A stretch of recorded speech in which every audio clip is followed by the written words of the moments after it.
"You want a piece of my new house?" I said with an irony they couldn't detect. "Fine, you can have it all." I threw the keys at Chloe. They landed right at her feet, and she snatched them off the floor with a speed that surprised me. She seemed terrified I might change my mind at any second. Along with the keys, I placed the piece of paper with the handwritten address on the table. Chloe grabbed it with both hands, read the whole thing, and when she finished, her face lit up with a satisfaction she didn't even try to hide. She smiled, that wide, triumphant smile she had been holding back for months. She turned to Michael, my son, and showed him the keys as if they were a winning lottery ticket. He just nodded, no particular expression, as if this were simply the natural outcome of something they had planned all along. Neither of them looked at me. Neither said thank you. She simply slipped the keys into her pocket, and they both headed for the stairs. I heard her tell Michael, her voice thrilled, that they had to go pack everything immediately, that they could finally move, that it was about time. The sound of their footsteps echoed on the second floor as they started shoving their clothes into bags, gathering their belongings, preparing for what they believed would be their new life in my house. Their voices drifted down to where I stood, fragments of conversation filled with plans and expectations. I just stood there in the middle of my living room, alone. The silence surrounding me was thick, but not uncomfortable. It was the silence of someone who has just made a decision they will not regret. I looked up at the stairs where they had disappeared and felt a strange sensation in my chest. It wasn't sadness. It wasn't regret. It was something like release. But let me take you back. Let me tell you how I got to this moment. How a mother who gave every piece of her life ended up being seen as an obstacle standing between two ambitious people and a property worth a fortune. How a mother's love became a bargaining chip, and how gratitude evaporated the moment 4 walls and a roof came into play. My name is Eleanor Vance. I am 62 years old. This house where I'm standing, this 3-story property with a yard and big windows, I paid for it with 30 years of my life. I bought it with my husband, Arthur, when Michael was barely 7 years old and used to run through these hallways without a care in the world. Every brick in these walls represents an extra hour of work, a skipped meal, a silent sacrifice. Arthur and I worked tirelessly to get it. He worked 2 jobs. I worked as an administrative assistant during the day and sewed clothes at night for extra money. We slept little. We ate just enough. We denied ourselves any luxury. Everything was for Michael. Everything was to give him what we never had as children.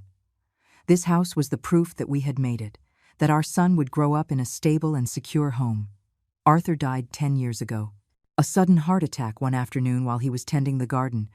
He collapsed among the plants he cared for so much, without pain, without warning. He left me this house, some savings, and Michael, who at that moment swore at his father's grave that he would always be with me, that he would never leave me alone, that he would take care of me just as I had cared for him.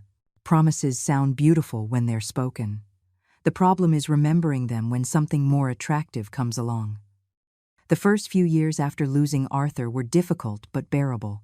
Michael came to visit often. We had lunch together on Sundays.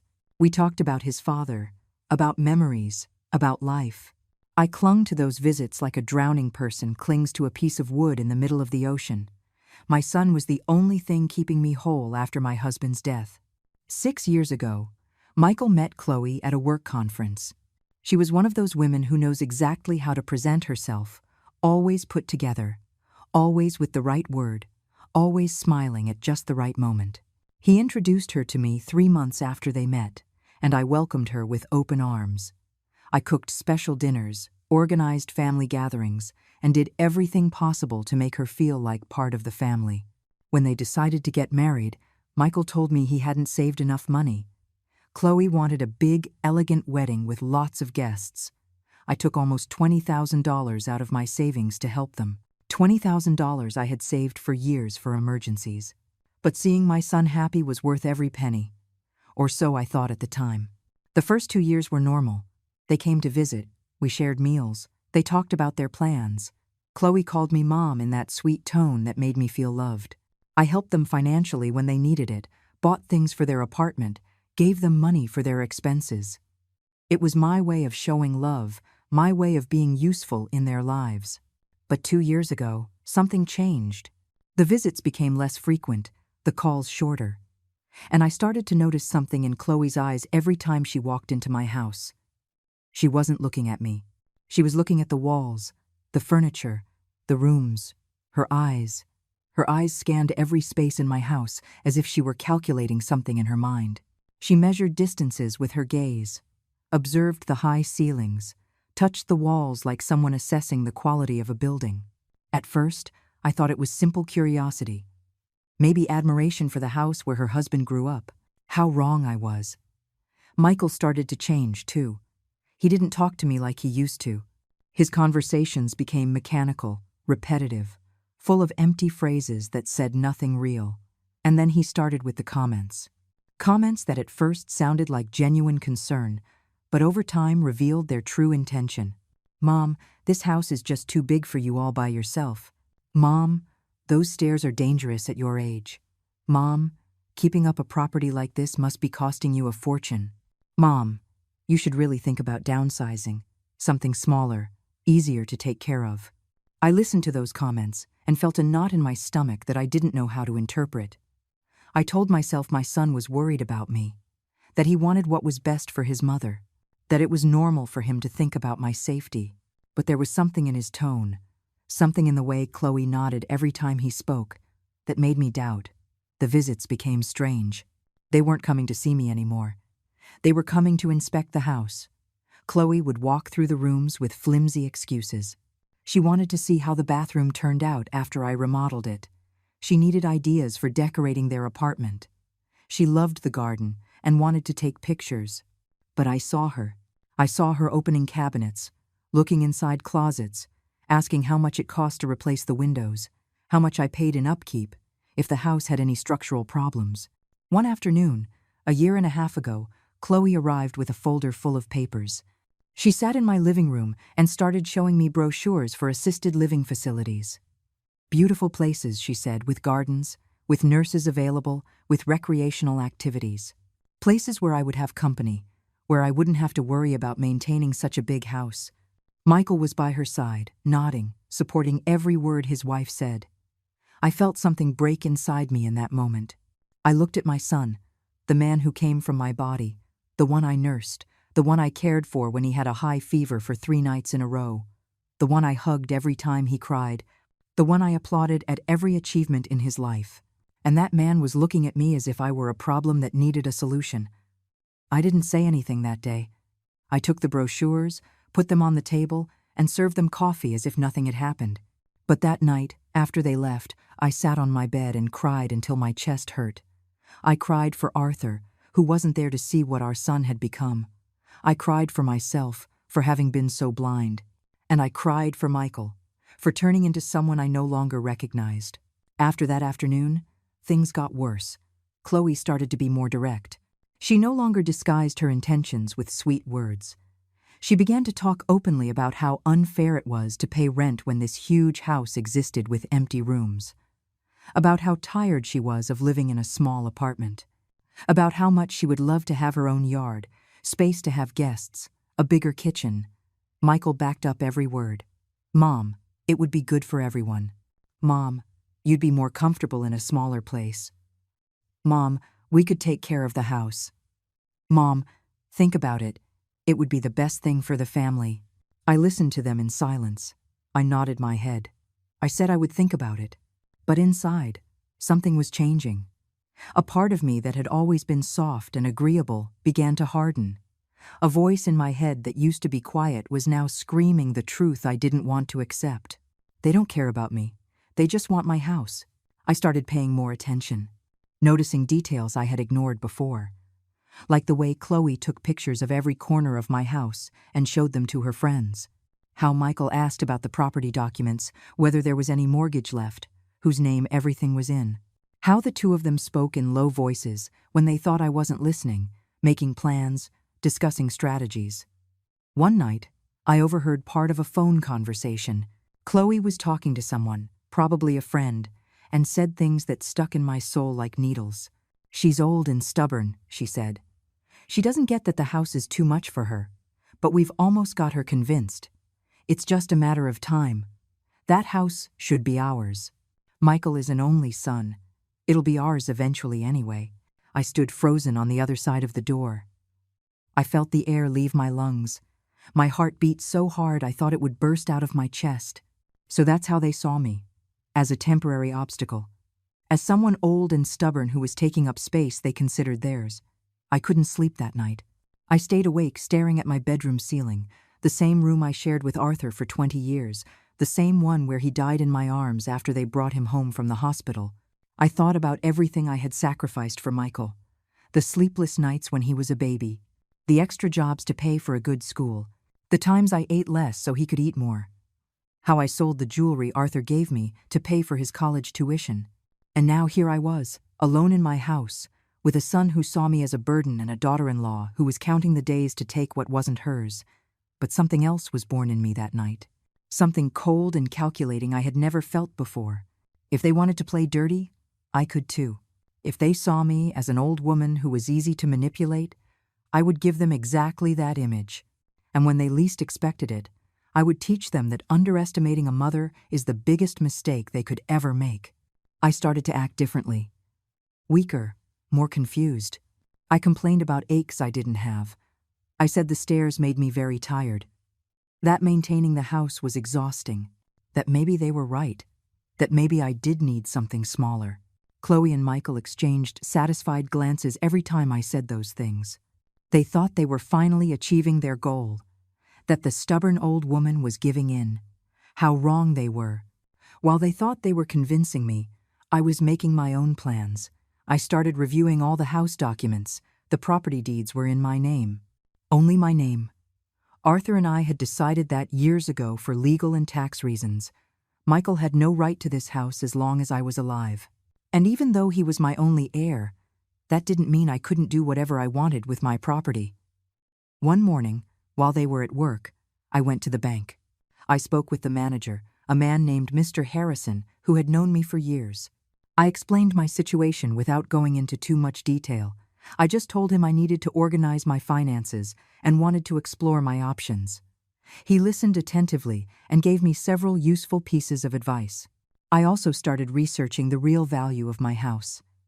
I hired an appraiser who came one day when I knew Michael and Chloe wouldn't show up. The man went over every inch of the property, took photographs, made measurements. When he gave me the final report, I almost fell out of my chair. My house was worth $450,000. $450,000 for a property we had bought for $90,000 30 years ago. That number gave me power. It gave me clarity. It made me understand exactly why Chloe looked at my house with those greedy, shining eyes. Why Michael had changed so much. It wasn't just a house. It was a fortune. A fortune they wanted without paying a single cent. The visits became more frequent. They didn't wait for an invitation anymore. They showed up whenever they wanted, stayed for hours, and acted as if they already owned the place. Chloe started rearranging things. She moved furniture around and said it was to help me, that it looked better that way. She moved things in the kitchen, saying it was more practical. Michael would inspect the yard and make comments about which trees needed to be cut down, what part of the patio could be remodeled. I let them. I watched them in silence as they played the part of future owners of something that didn't belong to them. Every action they took was one more confirmation of what I already knew. They didn't love me. They loved what I had. One afternoon, Chloe arrived with her mother, a woman named Barbara, just as fake as her daughter. They sat in my living room and started talking about interior design, about how this house had so much potential, how with a few changes, it could look modern and elegant. Chloe's mother went so far as to say that the curtains I had were hideous and that they all needed to be replaced, that the color of the walls was too old-fashioned. I served tea and cookies. I smiled. I nodded. Inside, I was boiling with rage, but on the outside, I remained calm. I let them talk all they wanted. I let them plan their future in my house, because I knew something they didn't, that this whole charade was for nothing. That same week, I contacted a real estate agency. Not just any agency. I looked for the most discreet one that worked with clients who valued privacy. I spoke with an agent named Susan, a woman my age who understood my situation without me having to explain too much. I told her part of the story. I told her I needed to sell quickly and in absolute silence. Susan didn't ask unnecessary questions. She told me she knew buyers who were looking for exactly this type of property. People with money who could close deals with cash without a lot of paperwork. She explained that we could do everything legally but quickly. That in a matter of 3 weeks, I could have the money in my account if we found the right buyer. I gave her the green light. We signed the representation papers. She started working immediately. We scheduled the viewings for the potential buyers at times when I knew Michael and Chloe wouldn't be around. On Tuesday and Thursday mornings, when both of them were at their jobs, 4 different couples came to see the house. The third couple fell in love with the place. They were a young, professional couple, no kids yet. They wanted something large with room to grow. They offered $430,000 in cash. They could close in 2 weeks. I accepted immediately. While all this was happening, Michael and Chloe kept increasing the pressure. They weren't just suggesting I move anymore. They started demanding it in more direct ways. One night, during a dinner I cooked for them, Chloe dropped the direct question. "So, Mom, have you thought about what we talked about? Michael and I really need more space. Paying rent is just throwing money down the drain. This house has 4 bedrooms, and you only use 1.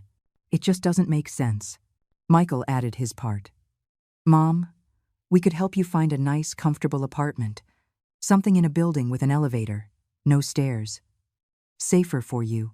And you'd have peace of mind knowing that this house is being taken care of by family." I looked at both of them. I saw 2 strangers sitting at my table. 2 people who shared my blood but didn't have my heart. 2 human beings capable of looking a 62-year-old woman in the eye and asking her to abandon her home for their benefit. I took a deep breath.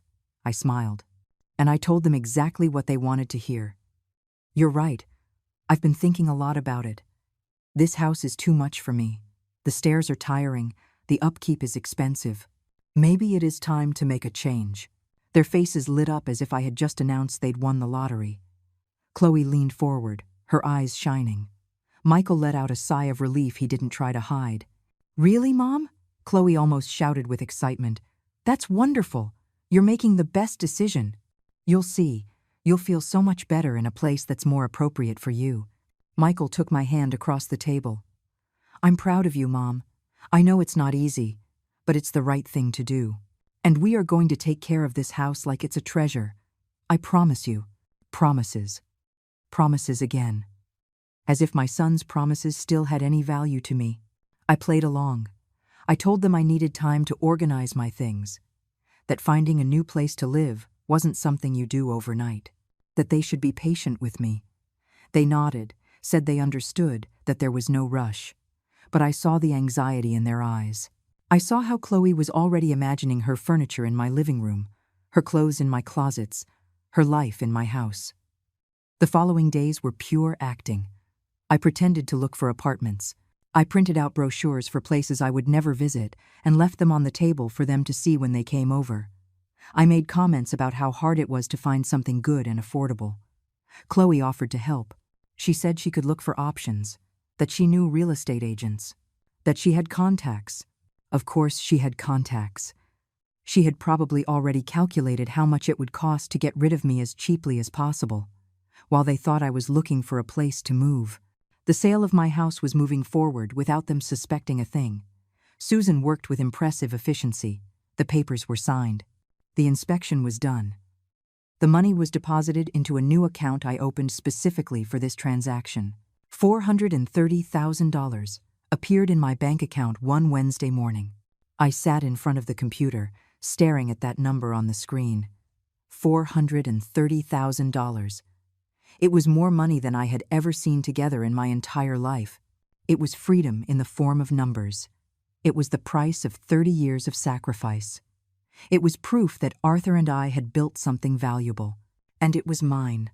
All mine. The closing date for the house was set for 2 weeks later. The buyers needed that time to organize their move from another city. Susan suggested I start packing my personal things little by little so as not to raise suspicion. But I had a different plan. I wasn't going to pack anything. I wasn't going to give any sign that something was changing. I was going to keep everything exactly the same until the last moment.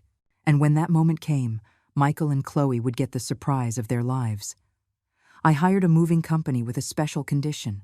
They would come on a specific day, a Tuesday morning, and they had exactly 4 hours to get all my belongings out of the house. I gave them a detailed list of what to take. Furniture I had bought myself, personal items, photographs, clothes, important documents, everything that was mine by right. The rest could stay, as it was part of the sale. I also rented a storage unit to temporarily keep my things while I decided on my next step. I was in no hurry to settle down anywhere. For the first time in my life, I had money, time, and freedom to choose. I could move to another city, another country even. The world had opened up in front of me in a way I never imagined. Michael and Chloe continued to visit regularly. Their visits had become more frequent and longer. Chloe brought interior design magazines and showed me pictures of how she wanted to remodel some of the rooms. Michael talked about installing a new security system, changing some windows, building a deck in the yard. They talked about my house as if it were already theirs. They planned their future within these walls without any shame. And I let them. I listened to them talk for hours about their projects, their dreams, their plans. Every word they said was another nail in the coffin of our relationship. Every fake smile from Chloe was one more reason not to regret what I was doing. One afternoon, 10 days before the closing date, I decided it was time to execute the last part of my plan. The most painful part, but also the most necessary. I had to confront them in a way that made everything clear, so there would be no doubt why I was doing this. I summoned them to my house on a Saturday afternoon. I told them I needed to talk to them about something important related to the house. They arrived on time, with that poorly disguised anxiety of someone expecting good news. They sat in the living room, on the same sofa where they had spent so many afternoons planning my eviction. I took a deep breath and began to speak. I told them I had been thinking a lot about everything we had discussed. That they were right, this house was too big for me. That maintaining it was costly and tiring. That I had made a decision. I saw their faces light up. Chloe leaned forward. Michael smiled. They thought I was finally going to tell them the house was theirs. But then I continued. I told them I had decided to sell the house, that I had already found buyers, that the deal was closed and the money was already in my account, that in 2 weeks the new owners would be taking possession of the property. The silence that followed was so thick you could cut it with a knife. Chloe looked at me as if I had spoken in another language. Michael opened his mouth, but no sound came out. They just sat there, frozen, processing what they had just heard. Then they exploded, both at the same time. Chloe jumped to her feet, screaming about how I could do this, that they had been waiting, planning, trusting that this house would be for them. Michael yelled at me that it was a betrayal, that he was my only son, that this house should have been his inheritance. I let them scream. I let them vent. When they finally fell silent, exhausted from their own tantrum, I spoke with a calmness that surprised even me. I told them this house was never their inheritance as long as I was alive, that it was my property, and I could do whatever I wanted with it. That if they had truly loved me, if they had truly cared about my well-being and not just my assets, things would have been different. But for 2 years, I had watched them act like vultures, waiting for me to disappear so they could take what was mine. Chloe tried to deny it. She said I was wrong, that they loved me, that they were just worried about me. But her voice was shaking. Her eyes avoided mine. Michael remained silent, his jaw tight and his fists clenched.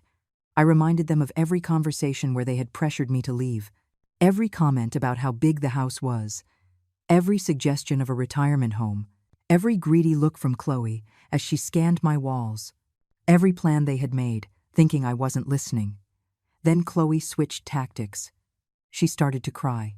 She said I was being cruel, that they had pinned their future on this house. How could I do this to them? That I was her family. Michael joined his wife. He said I would regret this, that I would end up alone, that no one would take care of me when I really needed it. Their words were like stones thrown in anger, but they didn't hurt me anymore. I had already cried all the tears I had to cry. I had suffered through all the sleepless nights. I had carried the pain of their betrayal, until that pain transformed into determination. There was no turning back. They left, slamming the door. Chloe was crying hysterically. Michael looked at me with a hatred I had never seen in his eyes.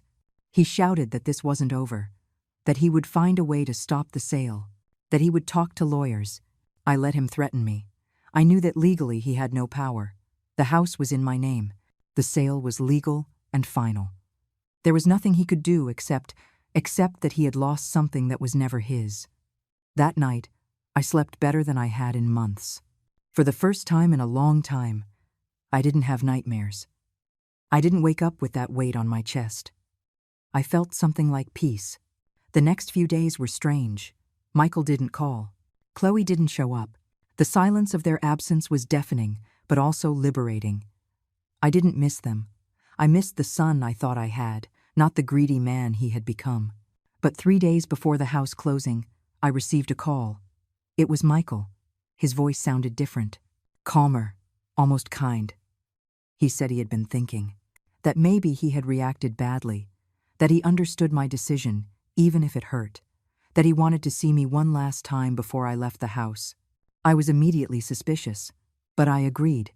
Curiosity, perhaps. Or that part of me that still wanted to believe that some of the son I raised was still in there. He arrived alone, without Chloe. He sat across from me with an expression that looked like remorse. He said he was sorry for how things had turned out, that he really did love me, that he had let Chloe influence him too much, that he recognized his mistakes, that he hoped one day we could have a relationship again. He spoke with a sincerity that almost convinced me. Almost. But then came the real reason for his visit. He said he understood the house was sold and there was no going back. But he was asking me to at least consider giving them a part of the money from the sale. Not all of it, just a part. Something to help them make a down payment on their own house. After all, he was my only son. And we had built that house with him in mind, too. There it was, the true face behind the mask of regret. He hadn't come to reconcile. He had come to negotiate, to see if he could get something out of this situation. If not the whole house, at least a piece of the money. I looked at him for a long time without saying anything. I saw in his eyes that same calculating look I had seen in Chloe's so many times. I wondered how much of my real son was left in there, if the son I thought I knew ever really existed. I told him no, that the money was mine, that I needed it for my future, for my old age, to live with dignity for the time I had left, that if he had thought of me as his mother and not as a resource, maybe things would be different. But he had made his choices, and now he had to live with the consequences. Michael stood up abruptly. The mask of remorse fell away completely.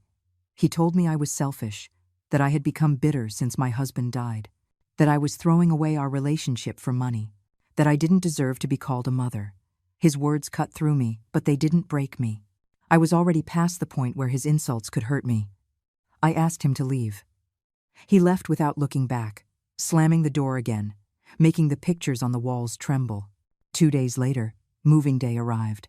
The company I hired showed up promptly at 8 o'clock in the morning. 4 efficient men worked non-stop for 3.5 hours. They took out my furniture, my boxes of memories, my clothes, my books.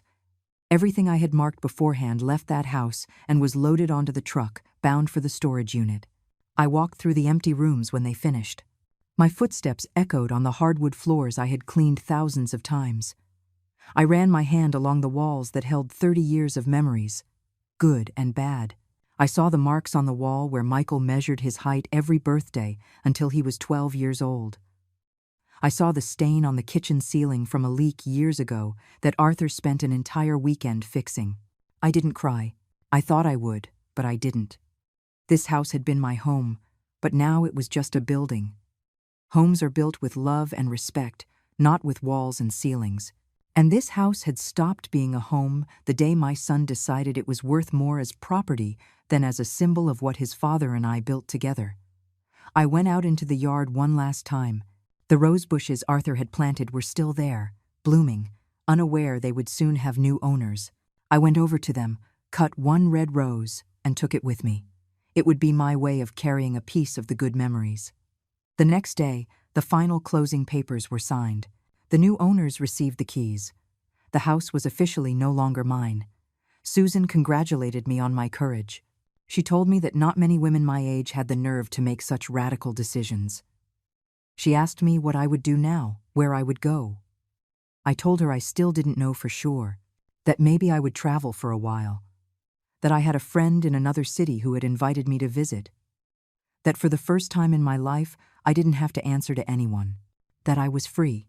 But before I left, before I closed this chapter completely, there was one last thing to do, the part I had been waiting for with a mixture of anxiety and satisfaction. The moment Michael and Chloe would discover the whole truth. During all these days, since that fight in my living room, I hadn't spoken to them. I ignored their calls. I didn't answer their messages. I let the silence do its work. I let the uncertainty eat at them.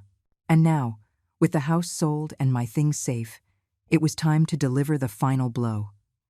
I called them, both of them. I told them I needed to see them one last time, that I had something for them, something related to the house. My voice must have sounded convincing because they agreed to come immediately. They probably thought I had changed my mind about the money, that maybe I would give them something after all. I had them meet me at a coffee shop near what had been my house. They arrived together. With that poorly hidden look of expectation, Chloe was carrying a large bag, as if she were prepared to carry something away. Michael seemed nervous, but hopeful. They sat across from me. We ordered coffee. Chloe got straight to the point, asking me why I had called them. Michael tried to act casual, but I could see his hands trembling slightly around his cup. Then I took an envelope out of my purse. I put it on the table between us. I told them that since they had insisted so much on having a part of my house, I had decided to give them something. That inside that envelope was what they needed. Chloe practically lunged for the envelope. She tore it open with anxious hands.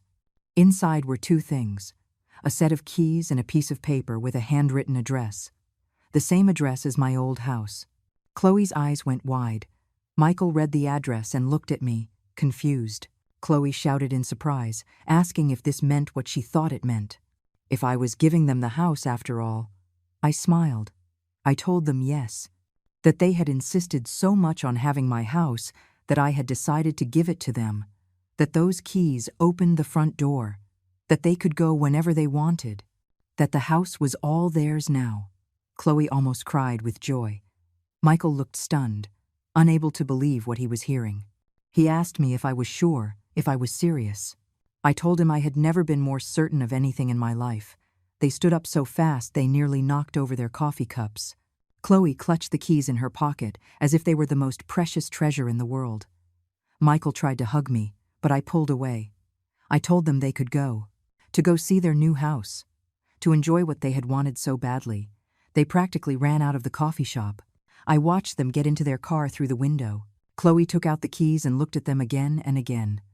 Michael was driving fast, probably anxious to get there.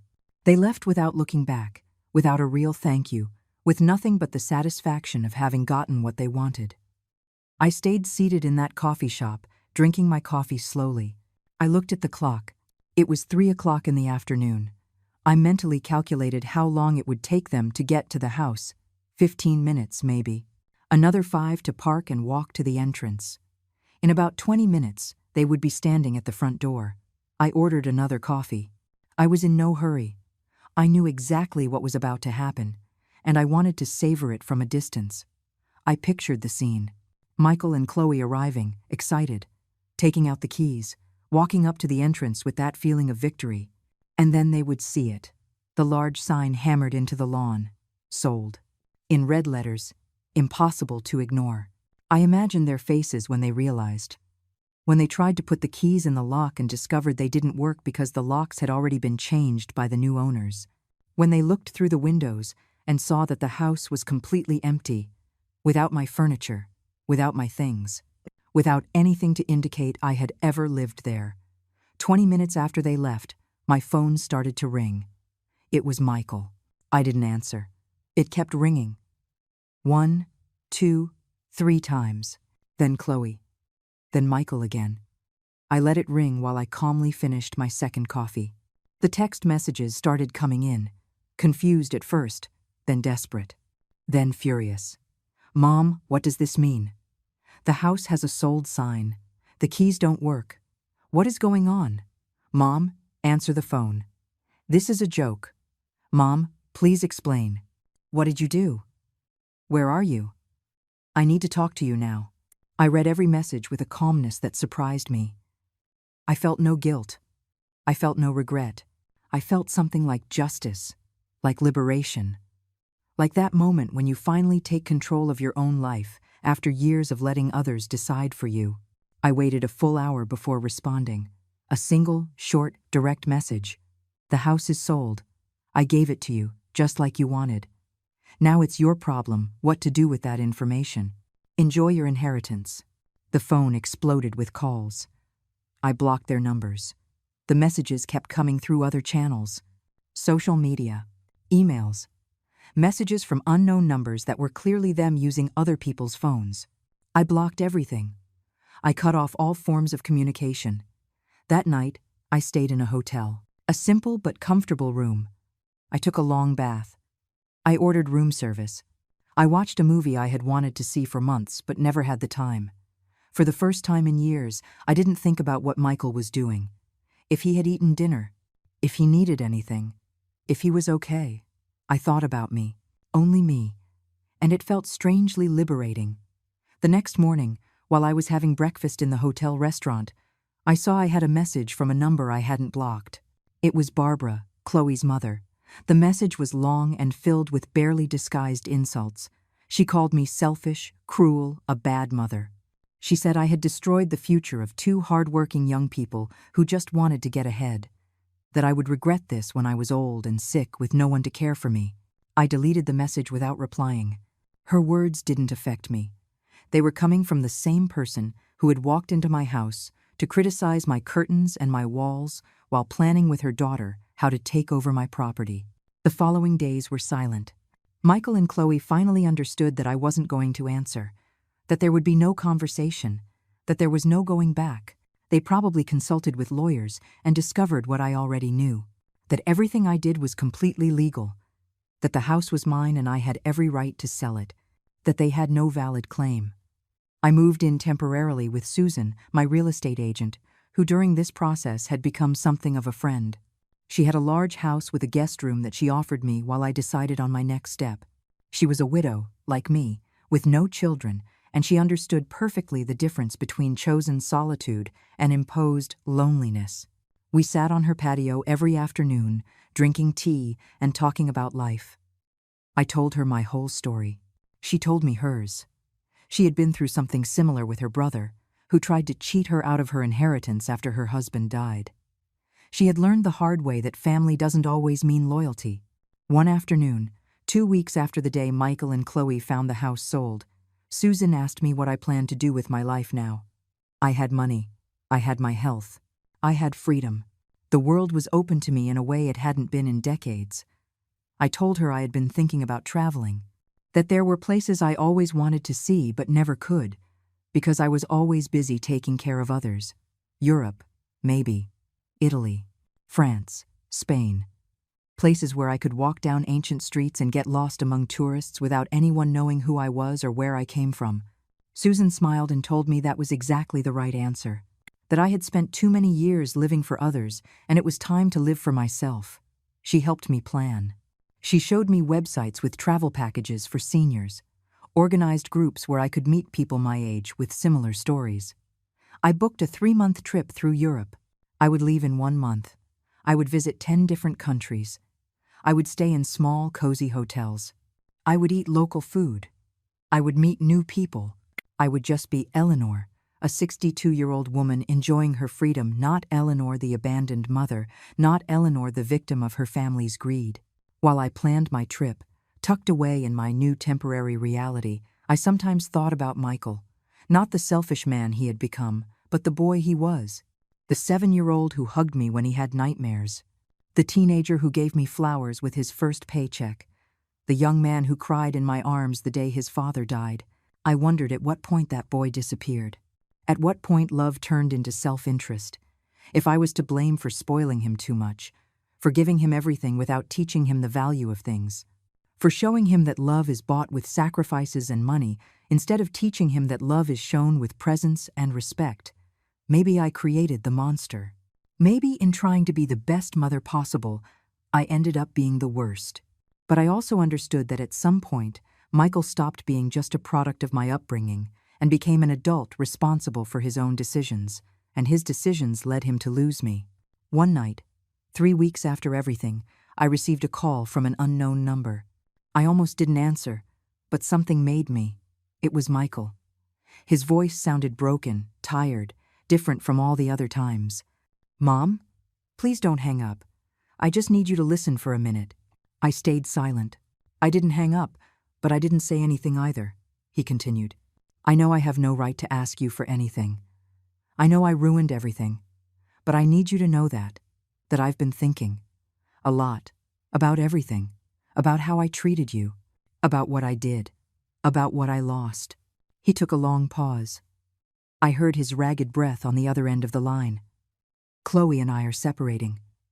Not just because of the house, although that was the final straw, but because I realized a lot of things. About how I let her convince me of things I knew were wrong. About how I treated you like you were an obstacle instead of my mother." Another pause.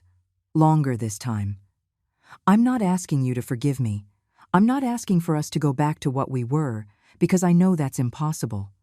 I just wanted to tell you I'm sorry, that I understand why you did what you did, that I probably would have done the same thing in your place." His voice broke at the end. He sounded like he was crying. Part of me, that maternal part that never fully dies, wanted to comfort him. But the other part, the part that had learned to protect itself, held firm. "Thank you for saying that, Michael," I said, my voice calm but without emotion. "I hope this experience has taught you something valuable about life and about how to treat the people who love you." There was a long silence after my words. Michael was breathing heavily on the other end of the line. I could imagine him sitting somewhere dark, maybe in the apartment he shared with Chloe, surrounded by the consequences of his own decisions. "Are you going far away?" he finally asked in a small voice. "Am I going to lose you forever?" "You already lost me, Michael. You lost me the day you decided my house was worth more than my company. You lost me every time you looked at me as an obstacle instead of as your mother. You lost me when you let your wife plan my eviction while I was cooking for you in my own kitchen." I heard a choked sob. "Mom, please, don't call me that. You don't have the right anymore. I spent 62 years of my life being a mother. I sacrificed everything for that title. And you trampled on it as if it were worthless. Now, I'm going to spend the rest of my days being simply Eleanor, a free woman who no longer owes anything to anyone." I hung up before he could answer. My hands were shaking, but not from weakness. They were shaking from the strength it took to say those words. For years, I had been unable to set boundaries, to say no, to prioritize my needs over those of others. And now, finally, I had found my voice. That night, Susan and I had dinner in her dining room. She made a delicious pasta with homemade tomato sauce. We opened a bottle of wine she had been saving for a special occasion. We toasted to new beginnings, to second chances, to women who learned to choose themselves without asking for permission. She told me she had also been through a similar process. Her younger brother had tried to take the inheritance their father left them, manipulating documents and lying about their father's last wishes. Susan had to go to court, face her own family, endure insults and threats, but in the end, she won. Not just legally, but emotionally. She learned that blood doesn't guarantee loyalty, and that sometimes the family we choose is more real than the family we're given. The next few days, I was busy preparing for my trip. I bought new clothes.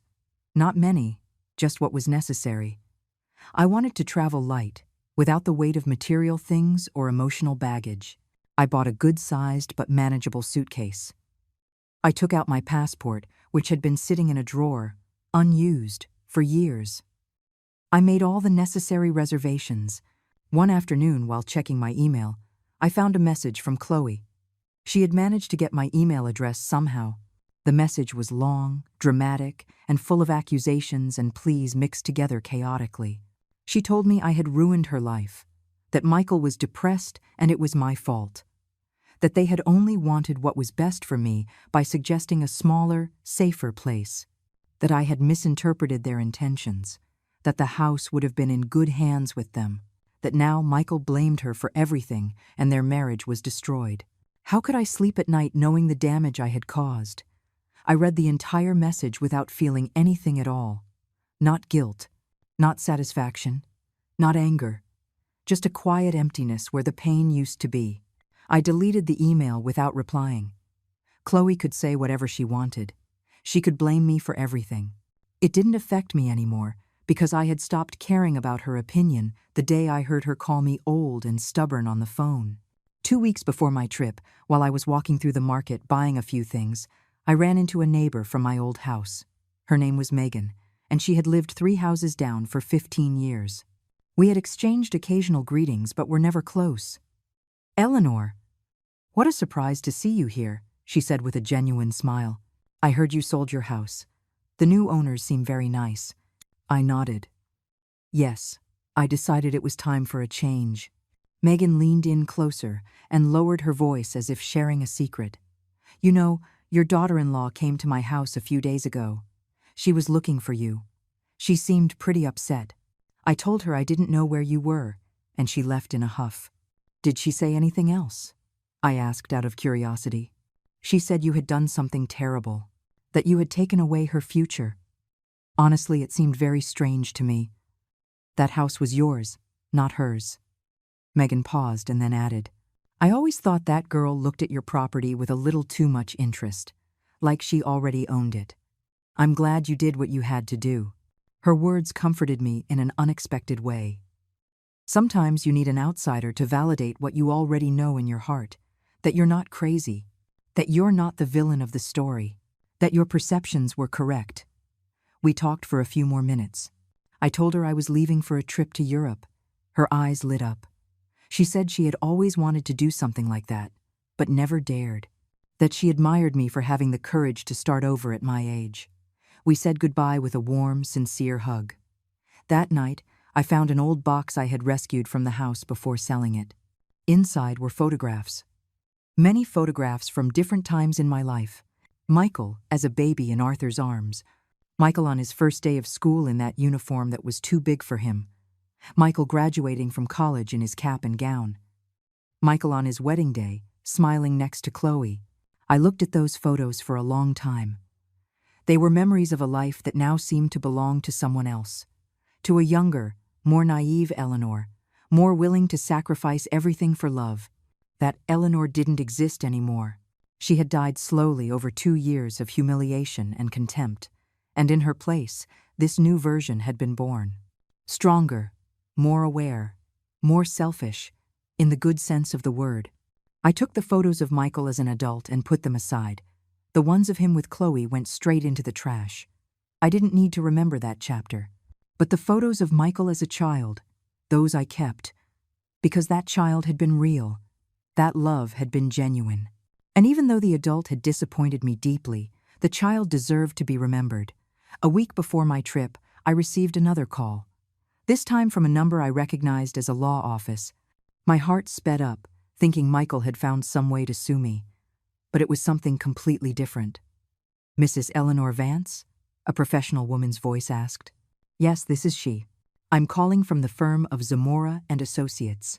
We have information regarding your deceased husband, Arthur Vance. There is a pending matter related to a life insurance policy that was never claimed." I was speechless. A life insurance policy? Arthur had been dead for 10 years. I never knew of any insurance beyond the basic one that paid for the funeral and some immediate expenses. The lawyer explained that Arthur had taken out a small life insurance policy through his work years before he died. The company had gone bankrupt, and the case had gotten complicated legally. After years of paperwork, they had finally located the beneficiaries of the unclaimed policies. I was one of them. "How much money are we talking about?" I asked, still in shock. $50,000? Mrs. Vance. Plus accumulated interest. Approximately $60,000 in total. I had to sit down. $60,000 I never knew existed. $60,000 that Arthur had set aside, thinking of protecting me. One last gift from a man who had been in the ground for 10 years but was still taking care of me from wherever he was. The paperwork took 3 days. I had to sign documents, present identification, prove I was who I said I was. But in the end, the money was deposited into my account. I now had almost $500,000 in total, a fortune for a woman who had spent most of her life counting pennies and denying herself basic pleasures. It was more money than I would need to live comfortably for the rest of my days.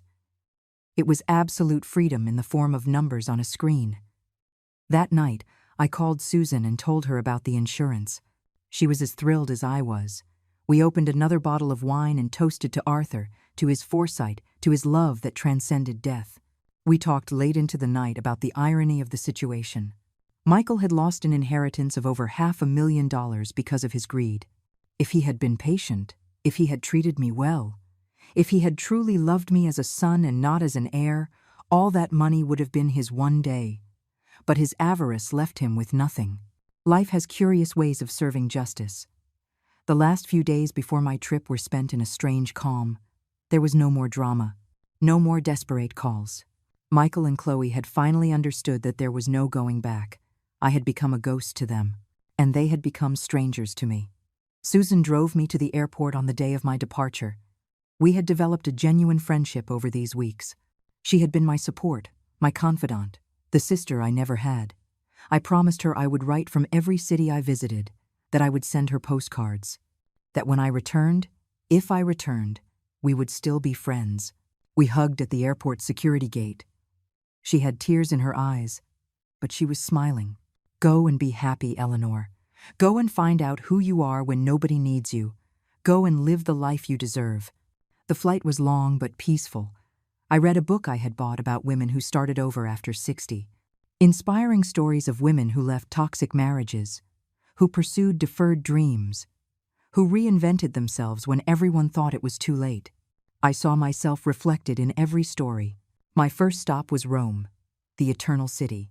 I arrived at night, and the taxi took me to a small hotel near Trastevere. The room was cozy, with windows that opened onto a cobblestone street where I could hear the sound of people dining in the restaurants below. I showered, put on comfortable clothes, and went for a walk. I had no specific destination. I just wanted to feel the city. I walked through narrow streets illuminated by warm lights. I passed ancient fountains where water still flowed after centuries. I saw young couples holding hands, families dining on terraces, old men sitting on benches, watching life go by. I went into a small trattoria that smelled of garlic and basil. I ordered pasta, carbonara, and a glass of red wine. I sat alone at a table by the window and ate slowly, savoring every bite. There was no one asking me if the food was good, no one waiting for me to serve others first, no one judging my choices. It was just me, my plate of pasta, and the most delicious freedom I had ever tasted. That night, back in my hotel room, I stood in front of the mirror. I looked at the woman staring back at me. 62 years old, graying hair that I no longer bothered to dye, wrinkles around my eyes that told stories of laughter and tears, age-spotted hands that had worked tirelessly for decades, a body that had given birth, that had loved, that had suffered, that had endured. This woman in the mirror was a survivor. She was someone who had hit rock bottom and decided to get up, someone who chose her own happiness over the approval of others, someone who learned that true love doesn't make you feel small, that real family doesn't use you. That saying no is an act of self-love, not selfishness. I spoke to that woman in the mirror. I told her I was proud of her, that she had made the right decisions, even though they hurt, that she deserved every moment of peace that was to come, that she no longer had to justify herself to anyone, that her life belonged completely to her. The following weeks were a beautiful blur of new experiences. I visited the Colosseum and thought about all the lives that had passed through that place. I threw a coin into the Trevi Fountain, not making a wish, but giving thanks for this moment. I ate gelato in Piazza Navona while street artists painted portraits of tourists. From Rome, I traveled to Florence. I walked across the Ponte Vecchio at sunset. I saw Michelangelo's David and was moved to tears by so much beauty. I ate bistecca alla Fiorentina in a hidden restaurant recommended by the hotel owner. Every day was a small adventure. Every night was a quiet victory. In Florence, I met a group of women from Argentina who were also traveling alone. We met on a tour of the Uffizi Gallery and ended up having dinner together. We all had similar stories. Difficult divorces, ungrateful children, years lost taking care of others. And now we were all here, reclaiming our time, reclaiming ourselves. One of them, named Sophia, told me something that stuck with me. We spend so much time being what others need that we forget who we are. This trip isn't just tourism, it's a reunion with ourselves. She was right. Every day that passed, I felt lighter, as if I were shedding layers of responsibility and guilt that I had carried for decades. I started sleeping better, smiling more, not thinking about Michael for days at a time. From Florence, I went to Venice. The floating city welcomed me with its decadent and melancholy beauty. I took a vaporetto down the Grand Canal. I got intentionally lost in narrow alleys. I fed pigeons in Streetmark Square. I had a ridiculously expensive coffee at Café Florian, just for the experience. One afternoon, while sitting in a small cafe overlooking a canal, I received a message from Susan. She told me that Michael had gone looking for her, that he had asked about me. He wanted to know if I was okay, where I was, when I would be back. Susan told him that I was perfectly fine, but that she would not give him any more information, that she would respect my privacy. Michael left without pressing further. I read the message without feeling anything in particular. No satisfaction that he was looking for me, no guilt for not responding, just a quiet indifference. Michael was part of my past, a closed chapter. He no longer had power over my emotions. I replied to Susan, thanking her for protecting my space. I told her about Venice, about the women from Argentina I had met, about how I felt more like myself with every day I spent away from my old life. I continued my journey. Paris, with its Eiffel Tower and its cafes smelling of fresh croissants. Barcelona, with its unfinished Sagrada Familia and its delicious tapas. Madrid, with its museums full of art that made me cry from its beauty. Each city was a gift. Each experience was proof that life doesn't end at 60, that the best chapter might still be unwritten. In Barcelona, I met a man. His name was Robert. He was 65 years old. He had been a widower for 5 years. We met on a tour of Park Güell. He was traveling alone too. We had lunch together after the tour, then dinner, then breakfast the next day. It wasn't romance. It was genuine companionship. Someone who understood chosen solitude. Someone who was also rediscovering himself after years of living for others. We became friends. When we each went our separate ways, we exchanged numbers. We agreed to keep in touch, and we did. Occasional messages, photos of our travels, a friendship without expectations or obligations. The 3 months flew by. I visited the 10 countries, and a few more I added along the way. Every experience transformed me a little more. Every conversation with strangers who became temporary friends reminded me that the world was full of good people, that not everyone uses you, that kindness exists without conditions. When I finally returned, I didn't go back to the city where I had lived my whole life. I decided to settle in a new place, a coastal city about 3 hours away.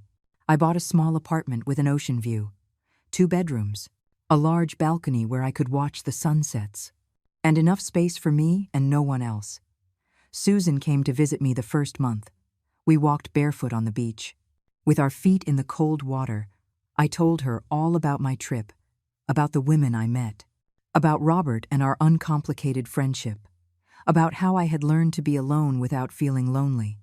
She told me that Michael had continued to ask about me during my absence, that eventually he stopped, that she had heard through the grapevine that he and Chloe had officially divorced, that Michael had moved to another city too, that he seemed to be rebuilding his life. I felt nothing hearing that. Not relief, not sadness, just acceptance. Michael would go his way, and I would go mine. Maybe someday we would meet again. Maybe not. It didn't matter to me in the way it used to. My new life was quiet but full. I joined a book club where I met wonderful women my age. I took painting classes, something I always wanted to do but never had time for. I walked on the beach every morning. I cooked just for myself and enjoyed every meal without rushing. Robert came to visit me 6 months after I returned. He stayed for a week. We walked on the beach. We had dinner at local restaurants. We talked about our past lives and our future plans. On the last day of his visit, as we were having coffee on my balcony watching the sunset, he asked me if I would ever forgive my son. I thought about it for a long time before answering. I don't know if forgive is the right word. What he did was unforgivable in many ways. He treated me like an object, like something to be used and discarded. But I don't carry hatred either. Hate is too heavy, and I've carried enough weight in my life. So, what is it? Robert asked with genuine curiosity. I think it's indifference. And maybe that's worse for him than hatred, because hatred means I still care. Indifference means I've moved on, that I've built a life where he no longer has a place. Robert nodded, understanding. Then he added something that made me think. Sometimes the best gift we can give to those who hurt us is our happiness, because it proves they didn't break us, that we survived, that we're stronger than they thought. He was right. My happiness wasn't revenge.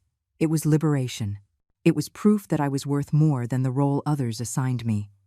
That being a mother wasn't my only identity. That Eleanor existed beyond her relationships with others. A year after moving to the coast, on an ordinary day while I was watering the plants on my balcony, my phone rang. It was an unknown number, but something made me answer. Mom? Michael's voice sounded different, more mature, more tired, less arrogant. I didn't respond right away. I let the silence stretch between us.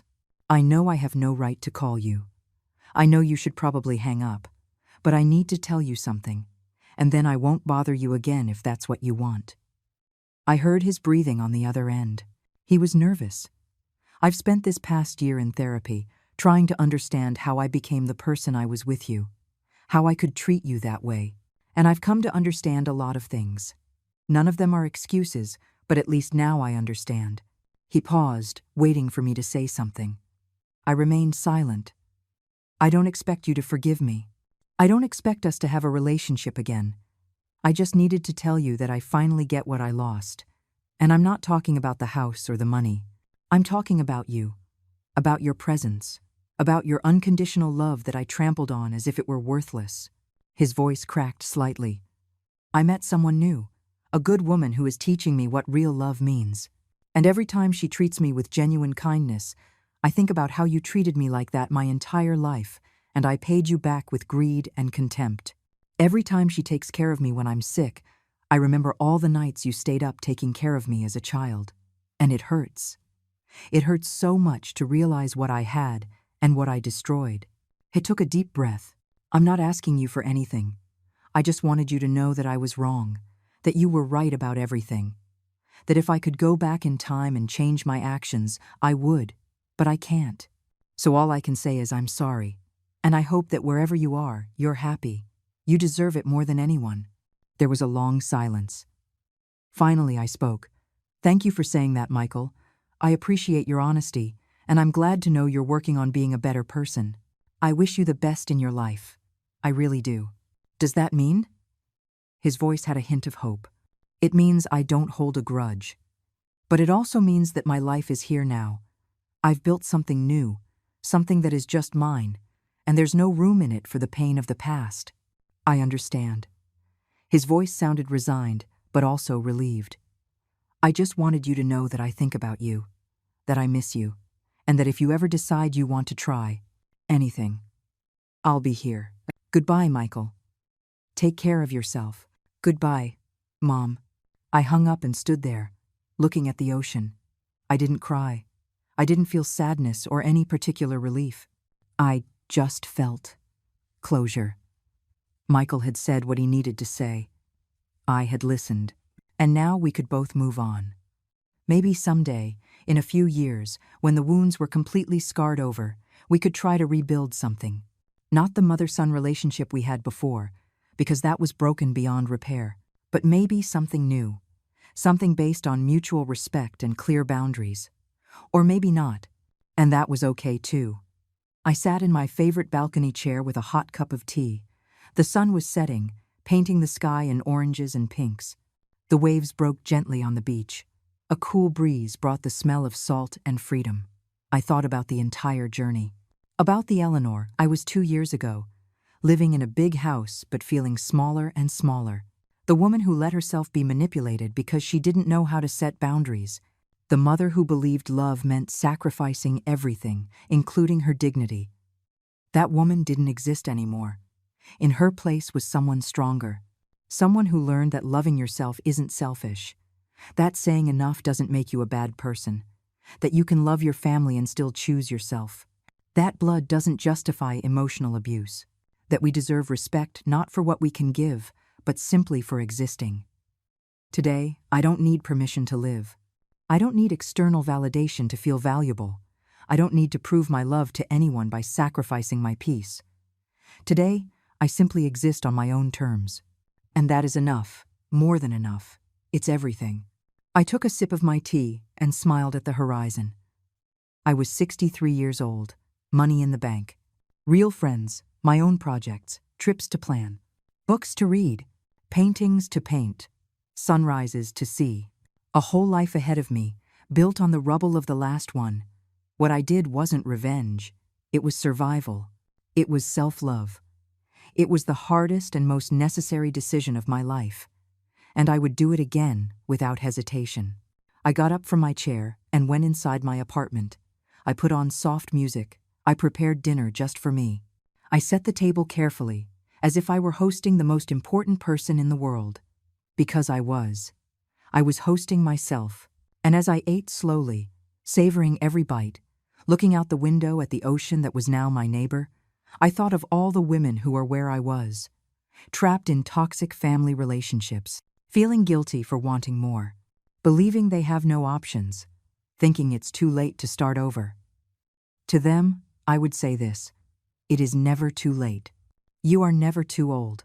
You have never given too much that you can't recover. Your life belongs to you.